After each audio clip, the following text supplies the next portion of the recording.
Alright, welcome back to Only Divergences. In this video, I will be updating my ongoing coverage of Robinhood. In my previous video, I outlined a trade that we were in, that we had taken profits, and there was likely limited immediate upside. And we see that that's exactly what happened. You can watch the video by clicking the link at the top right. Today is Sunday, October 10th.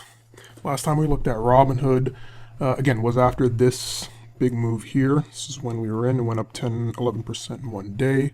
And recall, I said I took profits only because the setup that we had, which was divergent, we saw that that move was just not sustainable. Like, it couldn't continue higher, and the relative risk reward, or RRR, for staying long was not good. And this turned out to be correct as the stock proceeded to, just slowly bleed lower. So the question is, what now? Well, to know what now, you simply have to see if there is any potential setup. Right, the last move higher, we had a nice bullish divergence here.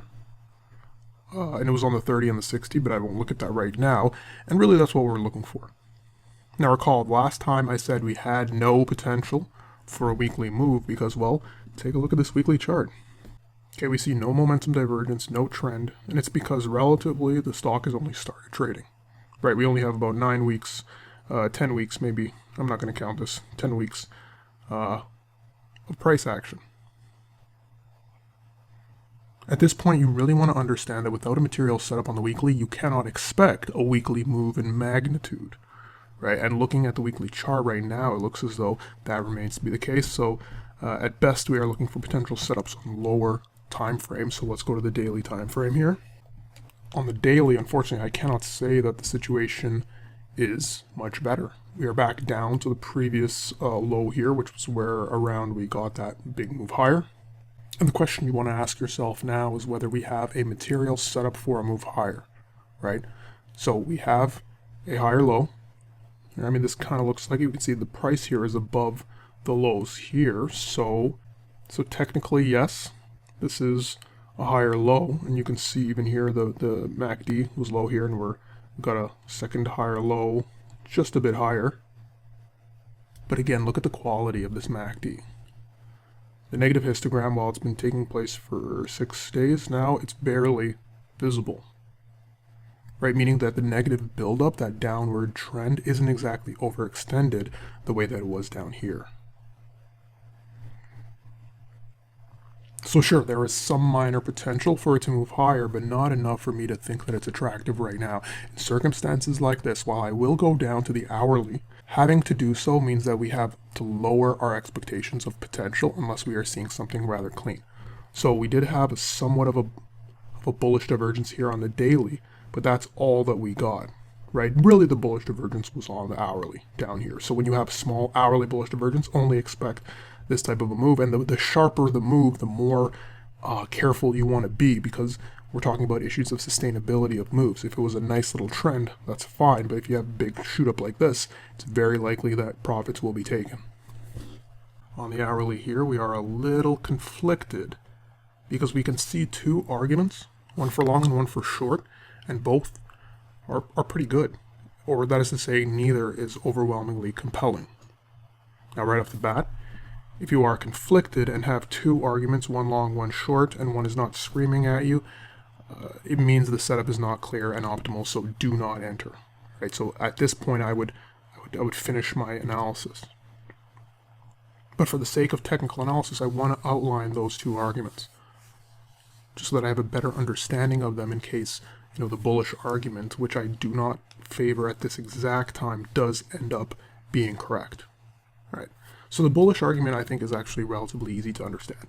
We have on the hourly what looks like it should be bullish divergence, right? We have price low, and we have another price low, and look, this is higher than the previous price low, right? And same thing on momentum, the MACD. We have a low here, and then we have another momentum low that's higher than the previous low. That's a textbook technical analysis bullish divergence.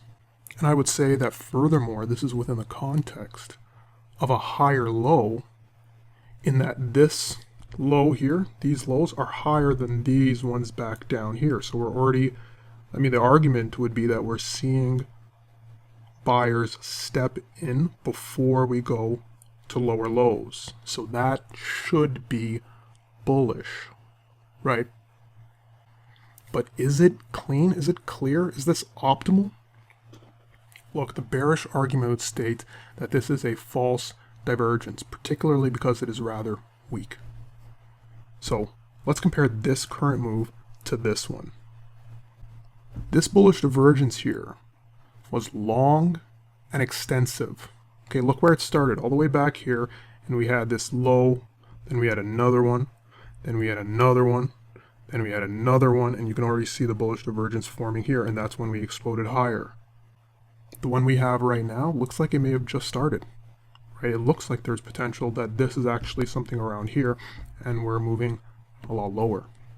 So generally, I do not encourage this type of analysis, because if you are tracking dozens of stocks, it's not a good use of time once you determine that it's not optimal, but more importantly, it pulls your focus away from optimal entry points. But in this case, I just wanted to point out a situation where if you find yourself conducting this type of analysis, know that there is no optimal entry and therefore no action should be taken, even if this does end up moving higher.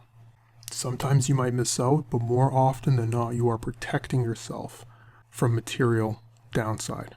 Unfortunately, this does mean that we would have to expect lower prices for this stock in the future, especially the immediate future. And again, given the daily and the weekly time frames, this is not a surprise exactly, but given that we have already been coming down for 2 weeks now, more moves lower would mean that we are starting to get a little extended, and therefore the potential for a bullish move may start to materialize. So if we have a move lower, we have to be aware of that, but we will cross that bridge only when we get there. So that's my view for Robinhood right now. There is this potential, but it's not sitting right with me, and so I'm going to have to just let that go, even if it does move higher. While it could move higher, I feel that the risk is too high to consider this optimal. So thanks for watching. I hope you found this informative. I will likely update next week, especially if we move lower. I'll see you in the other videos I'm putting out today or after the close on Monday. Take care, guys.